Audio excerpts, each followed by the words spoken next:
अस्सलाम वालेकुम मेरी प्यारी यूट्यूब फैमिली, कैसे हैं आप लोग। उम्मीद है बिल्कुल ठीक ठाक होंगे और ख़ूब मज़े में होंगे। ये जैसा कि आप लोग देख रहे हैं, आज मैंने दो तरह के मुरब्बे बनाए जो कि नारंज से बनते हैं, जिसको हम जो है इंग्लिश में बिटर ऑरेंज भी कहते हैं। उसके दो तरह के मुरब्बे जो है तो हम बनाने लगे हैं।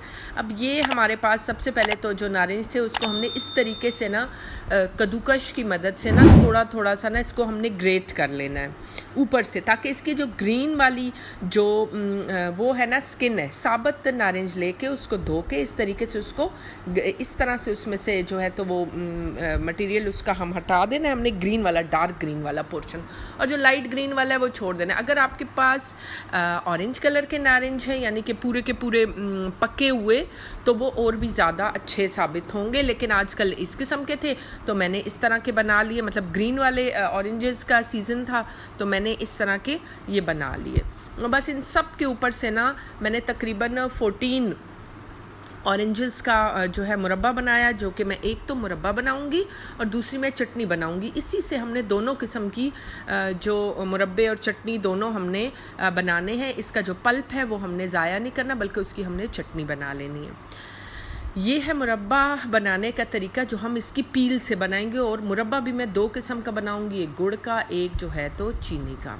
अब ये मुकम्मल तौर पर हमारे पास जो है तो तैयार हो गया है। ये बेसिकली कोहाट में होते हैं। कोहाट के लोग इस तरह के मुरब्बा जो है वो बहुत शौक़ से बनाते हैं, और इसकी गूदे की या पल्प की जो है चटनी भी बनती है। सबसे पहले हमने कद्दूकश कर लिया ऊपर के छिलकों को, जो कि कड़वा होता है। ये बेसिकली हम इसलिए करते हैं क्योंकि ये कड़वा होता है, और जिसका जो सुराख वाला पोर्शन होता है ना, वो हमने ना जो है वहाँ से हमने कट करना है। लेकिन हमने डायरेक्ट कट नहीं करना, बल्कि एक दिन हमने उसको पानी में, जैसे कि मैंने बताया आपको, पानी में रखना है। लेकिन 3 दफ़ा यानी 12 घंटे के लिए हमने उसको पानी में रखना है, ठीक है, पानी में डिप करके इन सब को। तो मैंने क्या किया कि 12 घंटे के लिए तो रखा, लेकिन उसको 3 दफ़ा पानी को मैंने चेंज भी किया। ये सारा प्रोसेस इसलिए हो रहा है ताकि ये जो मुरब्बा है, इसके जो छिलके होते हैं बेसिकली वो कड़वे होते हैं, उनकी कड़वाहट दूर करने के लिए हम ये अब सारे कमालात करेंगे। तो अब आप देख रहे हैं इसका जो पल्प है मैं अलहदा करी हूँ, कितने आसानी से इसका जो छिलका है वो अलग से हो रहा है। बस सिर्फ उसके अंदर से हमने ऐसे ये अलहदा, अब ये अलहदा हो गए हमारे पास। ये बनता थोड़ा सा मेहनत है इसमें, लेकिन बहुत मज़े का होता है। अब मैंने पानी उबाला, पानी उबलता हुआ पानी का एक मैंने केटल जो है वो साइड पे रख दी है, उबल रही है, वो 0 पे आंच पे रखा हुआ है। और यहाँ मैंने ना उबलते हुए पानी की देगची में मैंने इन मुरब्बे के छिलकों को सबको इकट्ठा डाल दिया है, ठीक है। अब इनको डाल के ना तकरीबन 10-10, 12-12 मिनट के लिए ना उबालते जाएं, और पानी जो है हमने 3 दफ़ा बेसिकली हमने 3 दफ़ा इसको उबालना है, ताकि इसकी जो कड़वाहट है ना वो निकल जाए। तो बस अब हम इसको 3 दफ़ा 10-10 मिनट के लिए उबालेंगे, और पानी जो है हमने गिराते चले जाना है, ताकि हमारा जो मुरब्बा है उसमें कड़वाहट ज़्यादा ना आए, बल्कि थोड़ा सा मीठा और थोड़ा सा खटास आए। अभी मैं आपको उसका प्रोसेस बताती हूँ। देखिए, मैं इस तरीके से ना उस पानी को मैं गिराती जा रही थी अच्छे से। फिर उसको स्ट्रेन कर लेना है, ये अच्छे से इसको स्ट्रेन कर लिया, और उसके बाद दोबारा से यही प्रोसेस। अब वापस मैंने इसको देगची को चूल्हे पे चढ़ाया, वापस बॉइल्ड वाटर ऊपर डाला, और जल्दी जल्दी से ये उबलता गया। ये आधे घंटे का प्रोसेस है, ये हमने करना है ताकि इसके अंदर मौजूद जितनी कड़वाहट है वो सारी की सारी ख़त्म हो जाए। तो अब आप देख रहे हैं फ़ौरन से उबलना शुरू हो जाता है, क्योंकि उबलता हुआ पानी है। अब तो ऑरेंजेस भी जो है तो वो गर्म, बल्कि उबल के काफ़ी वो नरम भी होने लगे हैं, उनको भी हमने सॉफ्ट करना है इस तरीके से, और इसका वो भी मतलब इसकी कड़वाहट भी हमने दूर करनी है। तो अब आप देख रहे हैं कितना अच्छा ये लग रहा है। इसका फ़ायदा क्या होता है इस नारंज के मुरब्बे का, वो मैं आपको साथ साथ बताती जाती हूँ। हाजमे के लिए ये बहुत बेस्ट है। हर खाने के बाद मैं जो है तो हाजमे के लिए इस किस्म के मुरब्बे, अचार तो हम खाने के साथ इस्तेमाल करते हैं, लेकिन मुरब्बे और चटनियाँ वग़ैरह हम खाने के बाद, हम थोड़ी सी ख़ास तौर पे मुरब्बा तो खाने के बाद मैं ज़रूर खाती हूँ। बहुत मज़ा आता है इससे। हाजमे से जुड़े जितने मसाइल हैं, मैदे के मसाइल, ये जो है तो थोड़ा सॉल्व होते हैं। अब इसके अंदर मैं आखिर में जो है थोड़ा सा वो भी ऐड करूँगी, पकते हुए ना इलायची, ताकि इसमें जो है तो खुशबू भी अच्छी सी आए और बहुत ही अच्छा जायका भी इसका हो। थोड़ी सी कड़वाहट होती है इसके अंदर, आप बनाएंगे तो आपको कड़वाहट लगेगी, मेहनत भी है, लेकिन चीज़ जो है वो शानदार बनेगी, बहुत ही शानदार इंशाल्लाह ताला। तो बस इसका कलर जो है वो इस किस्म का रहेगा और वाइट। अब मैंने इसको 3 दफ़ा मैंने इसका पानी वो कर दिया एक्सचेंज। अब मेरे पास थोड़ा सा गुड़ पड़ा हुआ था, जो कि मैं तो हमेशा धो के ही गुड़ को डालती हूँ, तो ये थोड़ा सा गुड़ था और बकाया मैंने शक्कर ऐड की, थोड़ा सा पानी, तकरीबन 1 से आधा ग्लास भी डाल सकते हैं, 1 गिलास भी डाल सकते हैं, लेकिन 1 डाल दें तो बेहतर है।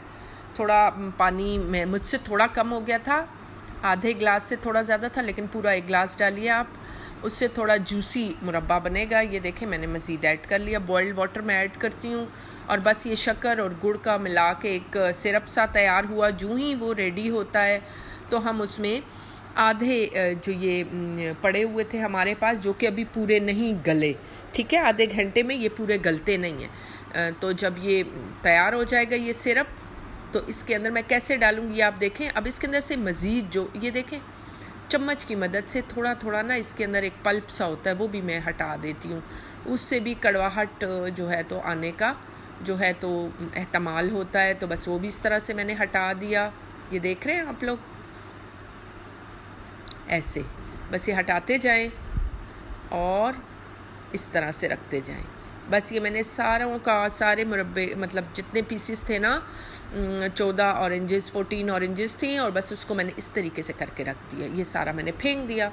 अब ये जो है इनको आधों को मैंने इसमें डाल के और बॉईल करना है। बेसिकली काम ये है कि अब इधर ये अच्छे से सॉफ्ट हो जाए इस सिरप में, इनमें मिठास आ जाएगी। और मैंने इसके अंदर बस एक ही चीज़ ऐड की, थोड़ा सा जो है तो उसे क्या बोलते हैं, कार्डेमम, ग्रीन कार्डेमम, सब्ज़ इलायची मैंने इसके अंदर ऐड की और बस फिर मैंने उसको छोड़ दिया। अब दूसरी देगची ली मैंने छोटी सी, उसमें मैंने थोड़ा सा पानी डाला, आधा कप, और उसमें मैंने तकरीबन 1 कप चीनी डाली, 1 कप के बराबर ये चीनी है। और फिर उसके बाद मैंने उसको हल किया। जब ये हल हो गई तकरीबन गर्म पानी में, तो आपको पता है फ़ौरन ही चीनी हल हो जाती, कोई चाशनी नहीं बनानी उसमें 1 तार की और 2 तार की, नो प्रॉब्लम। बस इसके अंदर आपने वो सारे के सारे जो आधे हमने वहाँ डाल दिए थे उसके नारंगी के छिलके, और उसके बाद आधे मैं यहाँ ऐड कर लूँगी, ठीक है। ये मैंने इसके अंदर थोड़ी सी जो है सब्ज़ इलायची भी ऐड कर ली। अब जो है सब्ज़ इलायची मैंने ऐड कर दी 4 से 5 अदद, इधर भी मैंने 4 से 5 अदद ऐड कर लिया। अब 2 तरह के मुरब्बे मेरे पास बन रहे हैं ना, तो ये काफ़ी जो है हाजमे के मसाइल के लिए अच्छे हैं। शुगर है जिन लोगों को, मेरी मदर थोड़ी बीमार रहती हैं, उनको शुगर होता है, तो मैंने उनके लिए थोड़े से गुड़ में, तभी मैंने गुड़ और शक्कर बहुत कम ऐड की है। आप लोग भी यही पूछेंगे, ज़रा अपने अंदाजे से मैंने थोड़ी कम ऐड की है, आप लोग जो है ना तो चखते जाइए, अगर कम आपको लगे तो आप मज़ीद डाल लीजिए, ठीक है। तो इतना कोई सख्ती नहीं है कि भाई आपने इतने चम्मच शक्कर डालनी है, इतने गुड़ के पीसेस डालने हैं, बस ये हमने। और इस तरह से जब वो तैयार होने लगे ना, तो उसमें थोड़ा सा लेमन जूस ऐड करना है, जो चीनी वाला है, ताकि वो सख्त ना हो जाए, चीनी वरना सख्त हो जाएगी। तो अब ये हमारी तकरीबन रेडी हो रहा है। 20 मिनट मैंने वहाँ रखा, आधा घंटा, बल्कि आधा घंटा चीनी के शीरे में पकने दिया और आधा घंटा जो है मैंने गुड़ के शीरे में पकने दिया, आधा घंटा दोनों को। और उसके बाद मेरा जो तैयार हो गया, ये इसको आप स्टोर कर सकते हैं तकरीबन 20 दिनों के लिए, 25 दिनों के लिए। साफ़ सुथरी शीशे की बोतल में, खुश्क बोतल में आपने इसको महफूज कर लेना है, और उसके बाद आप आराम से 1 महीने के करीब आप फ्रिज में रख सकते हैं, साफ़ और खुश्क शीशे की बोतल में, ठीक है, बंद बोतल में। तो बस मैंने भी ऐसे ही किया, और ये बहुत ही मज़े का जो है ना तो मुरब्बा तैयार हो गया, जो कि खाने के बाद खाने को हज़म करने में बहुत ही हेल्पफुल है और बहुत ही मज़े का लगता है। और इससे जो है हाजमा भी अच्छा और सेहत भी अच्छी, और जो है तो हमारा जेब पर भी भारी नहीं यानी कि हींग लगे ना फटकड़ी और रंग भी चोखा आए। तो चले ये बहुत ही मज़े का मुरब्बा आप लोगों को अगर पसंद आए तो ज़रूर मुझे कमेंट में बताइएगा, और मेरे चैनल पे अगर नए हैं तो ज़रूर इसे सब्सक्राइब कर लें और बेल आइकन भी प्रेस कर दें ताकि हर नई आने वाली वीडियो आपको जल्दी से पहुंच सके आप तक, और आप उससे जो है तो एंजॉय कर सकें। और मेरे चैनल पे मेरे साथ रहिए। मेरी मज़ीद जो है ढेरों ढेर जो है मेरे पास रेसिपीज़ हैं, आप उनको ज़रूर देखें, वॉच करें, एंजॉय करें, और मुझे ज़रूर लाइक और आपका जो कमेंट है वो मुझे बताएगा कि आप लोग कितना मुझसे प्यार करते हैं। ठीक है, तो चलें फिर मिलेंगे इंशाल्लाह ताला एक नई रेसिपी के साथ। अल्लाह हाफिज़।